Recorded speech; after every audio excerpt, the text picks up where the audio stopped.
Hi friends, welcome to Hello Kitchen. இன்னைக்கு பாத்தீங்கன்னா நம்ம டேஸ்டியான chicken gravy எப்படி பண்றதுன்னு பார்க்க போறோம். அதுக்கு முன்னாடி என்னோட சேனலை நியூவா பார்க்கறீங்கன்னா என் சேனலுக்கு சப்ஸ்கிரைப் பண்ணுங்க.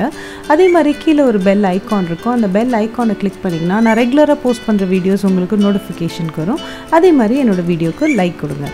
இப்போ இத செய்யிறதுக்கு நான் 1/2 kg chicken எடுத்து யூஸ் பண்ண போறேன். இப்போ ஃபர்ஸ்ட் நம்ம அரைக்கிறதுக்கு என்ன ஐட்டம் பாத்தீங்கன்னா வெங்காயம் ஒரு நம்பர் ஆட் பண்றேன். cashew ஒரு 8 நம்பர் ஆட் பண்றேன். காரத்துக்கு பாத்தீங்கன்னா நான் green chilli ஒரு 4 நம்பர் ஆட் பண்றேன். வேணும்னா நீங்க எக்ஸ்ட்ரா கூட ஆட் பண்ணிக்கலாம். புதினா கொஞ்சமா எடுத்துர்க்கேன். கொத்தமல்லி கொஞ்சமா எடுத்து ஆட் பண்ணிருக்கேன். இஞ்சி பூண்டு 3 டேபிள்ஸ்பூன் ஆட் பண்ணிருக்கேன். அப்புறம் தயிர் ஒரு 4 டேபிள்ஸ்பூன் ஆட் பண்றேன். இப்போ பாத்தீங்கன்னா இது நல்ல கட்டியான தயிர், தண்ணி இல்ல, கட்டியான தயிர் ஆட் பண்றேன். இப்போ இது கூட பாத்தீங்கன்னா நான் salt இதிலே கொஞ்சம் ஆட் பண்ணிக்கிறேன். salt கொஞ்சமா போட்டு யூஸ் பண்ணிக்கோங்க. நிறைய salt போட்டுட்டீங்கன்னா salt நிறைய ஆயிடுச்சுனா ஒண்ணும் பண்ண முடியாது. அதனால கொஞ்சமா ஆட் பண்ணிக்கோங்க. ரெட் chilli 1 டீஸ்பூன் ஆட் பண்றேன். காரத்துக்கு ஏத்த மாதிரி உங்களுக்கு வேணும்னா நிறைய ஆட் பண்ணிக்கலாம்.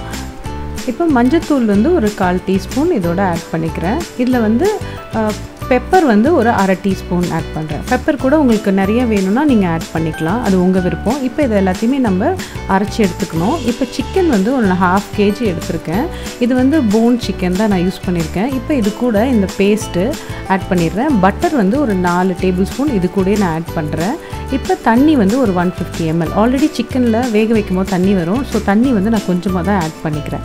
இப்போ இத பாத்தீங்கன்னா ஹை ஃப்ளேம்ல 3 விசில்ஸ் வச்சு எடுக்கணும். இப்போ இத நான் ஹை ஃப்ளேம்ல வச்சு 3 விசில்ஸ் வச்சு எடுக்க போறேன். இப்போ பாத்தீங்கன்னா இது 3 விசில்ஸ்க்கு அப்புறம் நம்ம இத ஆஃப் பண்ணிரலாம். ஆஃப் பண்ணிட்டு இத ஓபன் பண்ணி நீங்க பாத்தீங்கன்னா இது இந்த மாதிரி நல்லா குக் ஆயிருக்கும். இப்போ இந்த மாதிரி தண்ணி இருக்கிற டைம்ல இத என்ன பண்ணனும்னா இன்னும் கொஞ்சம் ட்ரை ஆக்கணும். இத ஹை ஃப்ளேம்ல ஒரு 10 மினிட்ஸ் நம்ம குக் பண்ணனும். இந்த வாட்டர் பாத்தீங்கன்னா நல்லா ட்ரை ஆற அளவுக்கு நம்ம ஹை ஃப்ளேம்ல வச்சு குக் பண்ணனும். ரொம்ப உங்களுக்கு வாட்டர் கண்டென்ட் வேணும் அப்படினா நீங்க அத நடுவுல ஆஃப் பண்ணிக்கலாம். இது அந்த திக்னஸ் கேத்த மாதிரி நீங்க இத கொஞ்சம் குக் பண்ணிக்கணும். இது பாத்தீங்கன்னா இது ரொம்ப டிஃபரண்டா இருக்கும் இந்த கிரேவி. एक्चुअली பாத்தீங்கன்னா இந்த டேஸ்டும் ரொம்ப டிஃபரண்டா இருக்கும். இப்போ இந்த மாதிரி இருக்கும்போது பாருங்க ஒரு திக்கா இருக்கும். இந்த டைம்ல இத ஆஃப் பண்ணி எடுத்துறலாம். இப்போ இது ரெடி ஆயிடுச்சு.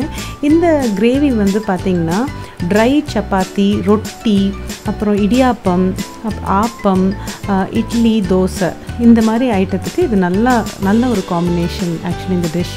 அதே மாதிரி ரைஸ்னு பாத்தீங்கன்னா இது மோஸ்டா ஃப்ரைட் ரைஸ், புலாவ் ரைஸ் இந்த மாதிரி ஐட்டத்துக்கு இது நல்லா போகும். நீங்க உங்களுக்கு காரம் இதெல்லாம் வேணும்னா நீங்க எக்ஸ்ட்ரா போட்டுக்கலாம். நான் இந்த டிஷ்ல காரம் எல்லாம் கொஞ்சம் கம்மியா தான் போட்டுருக்கேன். உங்களுக்கு வேணும்னா நீங்க ஜாஸ்தி போட்டு ஆட் பண்ணிக்கலாம். இது ரொம்ப டிஃபரண்டா இருக்கும். இந்த chicken gravy கண்டிப்பா ட்ரை பண்ணி பாருங்க. அதே மாதிரி உங்களுக்கு என்னோட Hello Kitchen சேனல் பிடிச்சிருந்தா லைக் பண்ணுங்க, ஷேர் பண்ணுங்க, சப்ஸ்கிரைப் பண்ணுங்க. மறக்காம கீழ இருக்க பெல் ஐகானை கிளிக் பண்ணுங்க. Thank you.